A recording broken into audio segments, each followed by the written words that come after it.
ассалому алайкум биёндагони гиромӣ. Рафзанаи гузариши футболбозон аз як клуб ба клуби дигар ва бастани шартномаҳои нав миёни бозигарону клубҳои футбол авҷ мегирад. яке аз шӯҳратмандони футболи тоҷик, бозигари дастаи мунтахаби Тоҷикистон ва Локомотиви Пловдиви Булғористон Парвиз Умарбоев шартномаи худро бо клубаш ба муддати 2 сол дароз кард ва ҳамакун 2 соли дигар дар Аврупо боқӣ хоҳад монд. Парвиз Умарбоев ба қатори яке аз бозигарони муфиду умедбахши Локомотив ва дастаи мунтахаби Тоҷикистон дохил мешавад ва бо бозубанди капитанӣ дастаҳоро ба майдон меорад. ин футболбози 30 сола ба ҳайси бозигари афсонавии Локомотив Пловдив номбар мешавад ва даста аз ҳунарнамоии Парвиз 100% қаноатманд аст. Парвиз Умарбоев роҳи шебуфарози футболиашро аз Русия аз клуби футболи Рубин шурӯъ карда дар ҳайати Нефтехимик ва Химки дар иҷора бозӣ кард ва баъдан ба ҳайати истиқлолии Тоҷикистон пайваст. соҳиби суперҷом дар соли 2015 ҳам гардид ва соли 2016 ба Локомотив Пловдив Булғория шартнома ба имзо расонид. то соли 2022 Парвизҷон Умарбоев дар ҳайати Локомотив 176 вохӯрӣ анҷом дода 10 гол ҳам зад ва ба ҳайати СКАи 1948 интиқол ёфт. аз соли 2022 то 25 Парвизҷон Умарбоев ба ин даста ҳам кӯмаки беандоза карда 63 бозӣ анҷом доду ба дарвозаи ҳарифонаш 6 гол зад.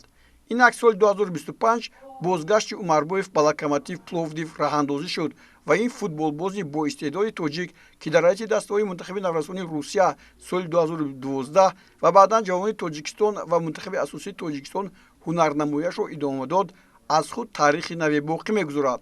аз рӯи омори дастрас Парвиз дар ҳайати дастаи мунтахаби Тоҷикистон 61 вохӯрӣ гузаронида 11 гол задааст. ба Парвиз Умарбоев барори кор мехоҳем.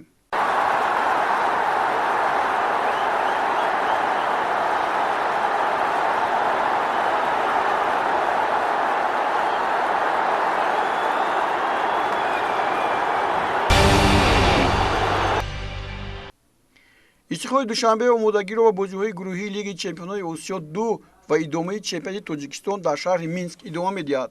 истиқлолиҳо 19 июл дар як бозии дӯстона ва таҷрибавӣ бо дастаи БТ-и ин кишвар соати 14 ва вақти душанбе вориди рақобат мешаванд.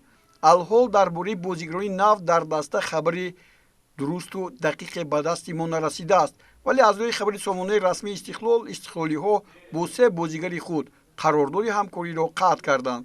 инҳо Николас Лоуренс, Абубакр Умар ва Руслан Хайлоев ҳастанд. Руслан Хайлоев нимҳимоятгар аз зумраи бозигаронест, ки 1 августи соли 2024 ба истиқлол шартнома баст ва аз клуби Тюмени Русия ба ин даста гузариш анҷом дод. узви дастаи мунтахаби ҷавонон ва асосии Тоҷикистон мебошад. Руслан бо истиқлол 10 вохӯрӣ анҷом дода 1 гол задааст. ӯ дастпарвари клуби футболи Зенин мебошад.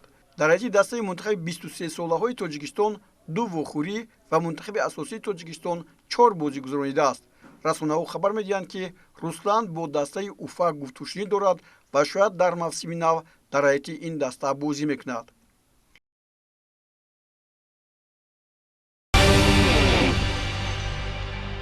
аз навигирои футболи хориҷи кишвар.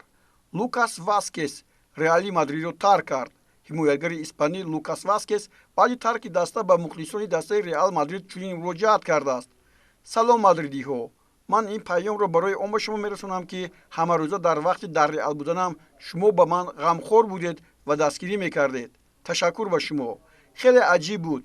ман агар аз Реал меравам, аммо ҳамеша бо Реал хоҳам буд. дар ҳайати дастаи беҳтарини ҷаҳон бозӣ кардан бароям мояи ифтихор аст. хеле лаззат бурдам ва бо ифтихори зиёд аз ин ҷо меравам. ба зудӣ вомехӯрем, навиштааст Васкес дар шабакаҳои иҷтимоӣ. дар ҳайати Реал Мадрид Лукас Васкес 5 маротиба ғолиби Лиги Чемпионҳои УЕФА гардид. испаниёӣ аз тобистони соли 2015 дар ҳайати асосии Реал бозӣ мекард ва аз соли 2007 дар системаи ин клуб буд. ёдрас мекунем, ки рӯзи чаҳоршанбеи 16 июл клуби шоҳона аз даста рафтани Лукас Васкесро хабар дод. Толк Спорт хабар медиҳад, ки сармоягузорони саудӣ метавонанд дар таърихи футбол рекорди наве дар трансфери футболбозон гузоранд. ба гуфтаи ин манбаъ, саудиҳо барои ҳамлагири дастаи Реали Мадрид Винисиус Жуниор омоданд 350 миллион евроро дареғ надоранд. то ҳол бозигари 25 солаи испанию бразилиягӣ винисиус шартномаи худро бо реал набастааст ва гумон меравад ки арабҳо омоданд ба ҳар сурат ин футболбози мумтозро ба дастаи худ оваранд. дар ҳоли ҳозир гаронтарин трансфер дар таърихи футбол ин интиқоли ҳамлагар неймар аз барселона ба пари сен жермен дар соли 2017 аст ки бо маблағи 222 миллион евро баста шуда буд.